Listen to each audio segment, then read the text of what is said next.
وارزقنا بأسرارهم وأنوارهم وعلوم ونفاتهم في الدين والدنيا والآخرة. الفاتحة. أعوذ بالله من الشيطان الرجيم. بسم الله الرحمن الرحيم. الحمد لله رب العالمين. مالك يوم الدين. إياك نعبد وإياك نستعين. اهدنا الصراط المستقيم صراط الذين أنعمت عليهم غير المغضوب عليهم ولا الضالين. آمين. Bismillahirrahmanirrahim. Alhamdulillah wassalatu wassalamu ala Rasulillah Sayyidina wa Maulana Muhammad ibn Abdullah wa ala alihi wa sahbihi wa man walah.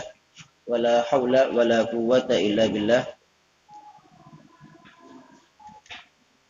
Qala musannif rahimallahu nafa'ana bihi wa bi'ulumihi fid dharain amin. Al-babu tsalis fi sabri wal maradi. Man arada ayyanjuwa min adzabillah. Siapa orang yang ingin untuk selamat min adzabillah daripada siksa Allah. Itu bukan wa yanala thawabahu wa rahmatahu wa yadkhula jannatahu falayyin nafsahu an syahwatid dunya, dan mendapatkan pahala dan rahmat Allah dan memasuki jannatahu surga Allah, maka melembutkan jiwanya an syahwatid dunya, daripada hawa nafsu dunia. Wal yasbir, dan bersabar ala syadaidiha, atas kerasnya dunia. Wa masaibiha, dan musibah-musibah dunia.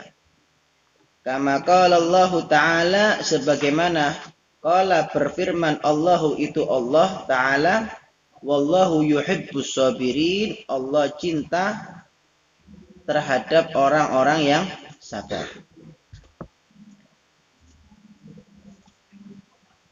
Orang sabar itu dicinta sama Allah. Innallaha yuhibbut tawwabin wa yuhibbul mutatahhirin. Orang yang bertaubat itu syaratnya dia harus menyesal. Kalau dia tidak bisa menyesal daripada dosa atau perilaku jelek atau kebiasaan buruk daripada apa yang dia perbuat, maka gagal taubatnya. Maka daripada itu kesabaran harus terpenuhi dalam sifat taubat. Ibadah juga seperti itu. Sholat 5 waktu, mendawamkan wudu, berzikir, membaca wirid, itu semua harus didasari dengan sifat sabar.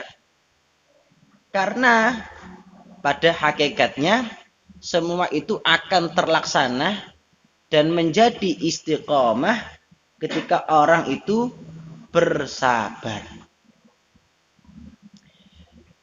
Ada sebuah hadis yang Rasulullah Shallallahu Alaihi Wasallam bersabda dalam hadis tersebut,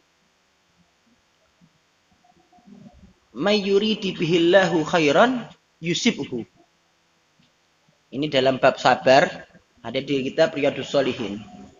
Man yuridi bihillahu khairan yusibhu. Siapa yang Allah kehendaki baik, Allah uji dia, Allah beri dia musibah. Allah beri dia musibah. Ada satu sahabat berkata kepada Nabi. Hadis ada di kitab Riyadhus Shalihin juga. Ada sahabat berkata kepada Nabi. Ketika itu keadaannya ada di kota Mekah. Nabi dengan para sahabatnya sedang dikepung dan diserang habis-habisan oleh orang kafir Quraisy. Sampai ada sahabat yang berkata kepada Nabi, "Ya Rasulullah, kenapa engkau tidak meminta pertolongan kepada Allah untuk kami? agar kami menang. Kenapa engkau tidak berdoa kepada Allah untuk kami? Katanya Nabi gini. Qad kana man qablakum. Ada dulu umat sebelum kalian. Dia diserang oleh musuhnya, itu sampai musuhnya membuat galian kuburan. Dikubur, dimasukkan ke dalam kuburan tadi itu. Kemudian diambilkan gergaji, dibelah itu kepala orang, ya, sampai menjadi dua. Itu sampai menjadi nisfain, itu di hadis disebutkan. Kemudian setelah itu diambilkan sisirnya dari hadid, dari besi, disisir kepalanya, tergores sampai terlihat tulang dan dagingnya. Dan tidak terbesit dalam pikiran orang ini tadi untuk berpindah agama, untuk keluar daripada agama Islam. Ini Islam itu jangan kita anggap ada di zamannya Nabi saja. Di zamannya para anbiya dulu itu ya Islam. Ada disebutkan dalam Al-Qur'an, ya bunayya innallaha astafa lakumuddin fala tamutunna illa wa antum muslimun. Para anbiya tadi itu terdahulu mereka berwasiat kepada anaknya, innallaha astafa lakumuddin, Allah sudah memilih untuk kamu agama. Fala tamutunna illa wa antum muslimun, maka jangan sampai kamu meninggal kecuali dalam keadaan Islam, muslim. Intinya kata Nabi, walakinnakum tasta'jilun. Tapi kamu ini terburu-buru. Kalau semua diandalkan daripada doanya Nabi, diandalkan daripada pertolongannya Nabi, tidak ada yang namanya perjuangan. Nabi itu kalau kita lihat ada ghazawatihi wa sarayahu. Itu berapa? Nabi itu ikut perang, bukan nggak ikut perang. Tidak ada kita jumpa ada di mana sejarah raja ikut perang, tidak ada. Kalau raja terbunuh, iya memang. Tapi di luar peperangan. Ini rajanya ikut perang. Rajanya ikut perang. Para anbiya, para aulia, itu semua mereka mengalami musibah. Mengalami syada'id, kekerasan, itu luar biasa. Itu luar biasa. Ada di Pasuruan itu namanya Habib Ja'far bin Syekhan Asgaf. Gurunya Kiai Hamid. Kiai Hamid itu punya guru Habib Ja'far bin Syekhan Asgaf. Kalau kita ziarah, ada di Pasuruan, depannya makam Kiai Hamid, itu makamnya Habib Ja'far. Gurunya Kiai Hamid. Kiai Hamid, Habib Ja'far ini punya penyakit kayak tumor gitu di pipinya. Itu lihat ada di Google. Habib Ja'far bin Syekhan Asgaf. Itu ada penyakit kayak tumor.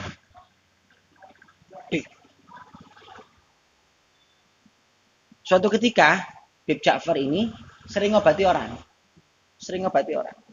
Ada orang diobati sembuh. Ada orang datang diobati sembuh. Ada orang datang ke rumahnya Habib Ja'far, terbesit dalam hatinya, iki Habib ngobati wong waras, tapi ngobati awake dhewe gak waras. Itu Habib Ja'far dengar langsung dari hatinya. Karena kan memang sudah ada hadis dari Rasulullah tentang firasat. Ittaqu firasatal mu'min fa innahu yanzuru binurillah. Kalau dalam kitabnya Sultanul Malak, dalam kitabnya Habib Abu Bakar Al-Idrus, itu disebutkan al-firasah itu kuwatul iman. Firasah itu kuwatul iman, kekuatan iman. Maka firasat tadi itu muncul itu hanya kepada orang yang beriman. Kekuatan firasat tadi itu muncul kepada orang yang beriman. Bahkan disebutkan orang yang menjaga pandangannya daripada perkara yang haram, kemudian menjaga lisannya daripada memakan makanan yang haram, alias selalu memakan makanan yang halal. Kemudian selalu terbiasa mengerjakan sunnah, maka firasatnya akan menjadi kuat. Firasatnya akan menjadi kuat. Kembali kita ke cerita tadi itu. Sampai Habib Ja'far tadi itu dengar. Berdiri Habib Ja'far. Hei Fulan, ini penyakit mau tak pindahkan ke kamu ta? Diambil ini penyakit. Di depannya orang itu. Diambil penyakit. Ini ambil. Sembuh Habib Ja'farnya. Mau inti ambil ini penyakit. Kalau inti ambil sekarang, kamu ambil ini sekarang. Oh enggak Bib, mohon maaf Bib. Dikembalikan lagi. Jadi penyakit. Dikembalikan jadi penyakit. Bagaimana Rasulullah Shallallahu Alaihi Wasallam ketika berdakwah ada di kota Taif, Nabi itu berdakwah di kota Taif, di rumah itu beliau berangan-angan, ya ini angan-angannya Nabi, ini Taif itu dulu tempatnya ibu susuku, namanya Halimah As-Sa'diyah. Dan banyak orang di Taif itu dulu yang insya Allah, kata Nabi, senang dengan diriku, katanya. Pasti ini orang-orang Taif akan menerima dakwaku. Berangkat ke kota Taif, masuk kota Taif. Di Taif itu ada penjara.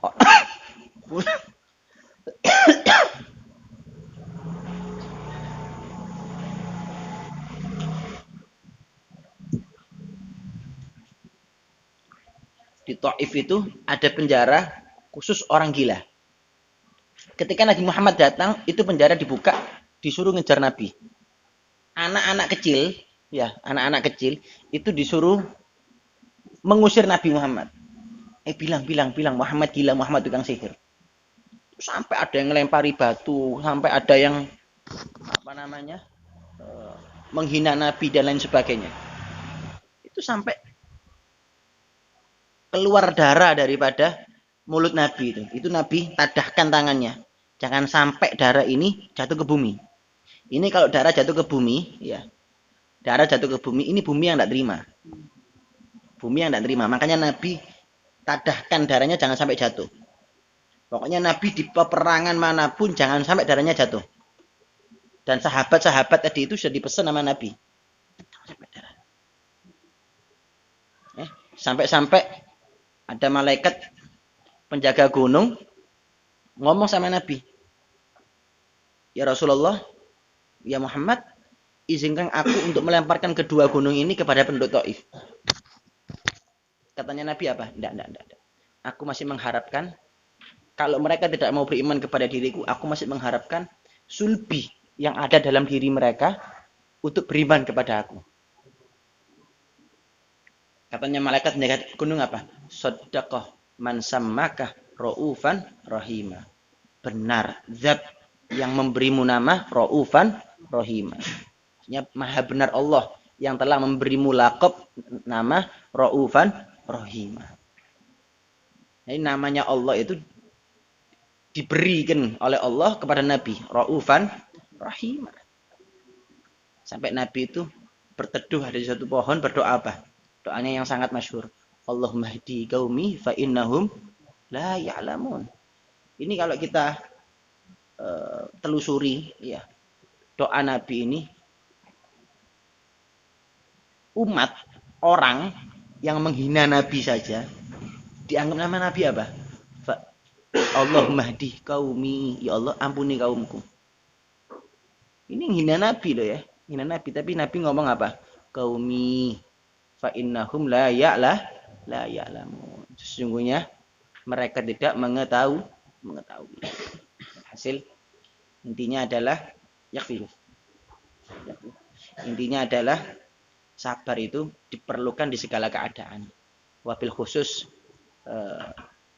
sampean semua thalibul ilm itu harus sabar. Sama yang namanya mencari ilmu itu harus sabar. Saya dulu itu waktu mondok. Kalau pertama-tama ya hafal enggak terlalu banyak lah. Tapi kalau sudah mulai suruh menghafalkan zubat, ya suruh mulai menghafalkan alfiyah, suruh mulai ngafalkan matan-matan fikih ya. Itu moro-moro moto itu gak dikongkon nangis dhewe ya. Gak dikongkon nangis dhewe itu, tapi ya harus sabar. Ndak kita rasakan besok ndak, tapi nanti 5 tahun lagi, 10 tahun lagi itu bakal dirasakan. Thalibul ilm. Saya membaca hadis kemarin. Tapi ini hadis la aslalahu. Tapi insyaallah dhaif lah di sini. Ada sebuah hadis yang menyatakan gini. Kalau seorang alim atau muallim, pengajar, itu berjalan melewati kuburan, itu ahlul kubur itu tidak diazab oleh Allah selama 40 hari. Ahlul kubur tidak diazab selama 40 hari. Kalau orang alim lewat atau muallim yang pengajar itu lewat kuburan, penghuni kubur tidak diazab 40 hari. Bantu perkara gaib. Bantu perkara yang gimana terima kasihnya itu penduduk orang-orang yang ada di barzah dengan lewatnya kita ada di kuburan. Hasil sabar diperlukan ada di segala keadaan. Insyaallah manfaat. Hadza minni wal afu minkum. Wassalamualaikum warahmatullahi wabarakatuh.